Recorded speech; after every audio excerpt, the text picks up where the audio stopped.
So I'm going to hit you with this. We kind of say this for last. We know we have a lot of diehards listen to the show. We also know we like have a little more casual guys who want to hear more player breakdown.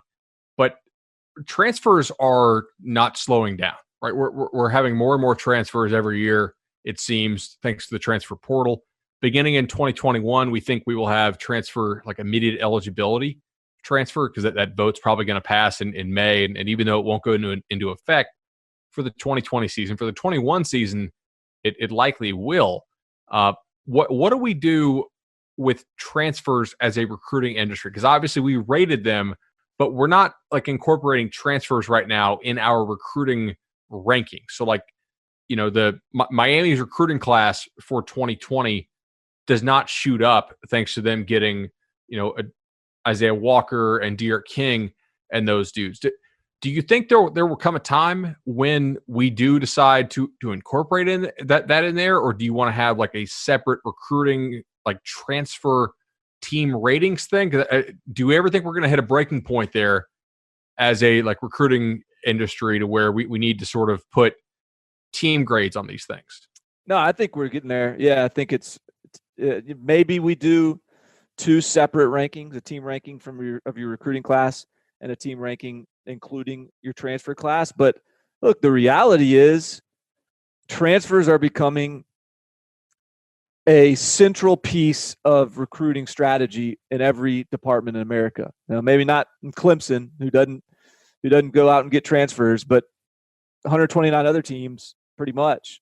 It's huge, and there is starting to be within recruiting departments guys that are really devoted. Their job is devoted to monitoring the transfer market, to recruiting the transfer market, and so because of the more liberal opportunities for guys to be immediately eligible, the impending legislation that seems like it's trending towards guys being immediately eligible, like it's just going to be a much more central piece of the equation. So yeah, like it would be silly of us not to treat it as like that. And I think it's heading in that direction for sure.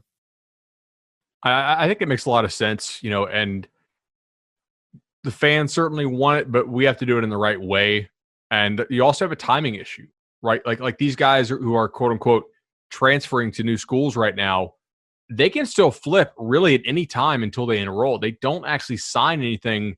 That's what happened to Gardner Minshew. Gardner Minshew committed to he committed to Alabama. He was going to be the backup at Alabama and just be a coach for the rest of his career.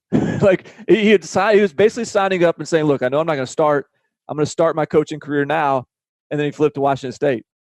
100%. I think if we do integrate it, what we would have to do is, okay, on National Signing Day, here are your high school recruiting rankings. And then, on August 1, all right, guys, well, this is kind of anticlimactic, but now we have a good feel for where everybody is enrolled at.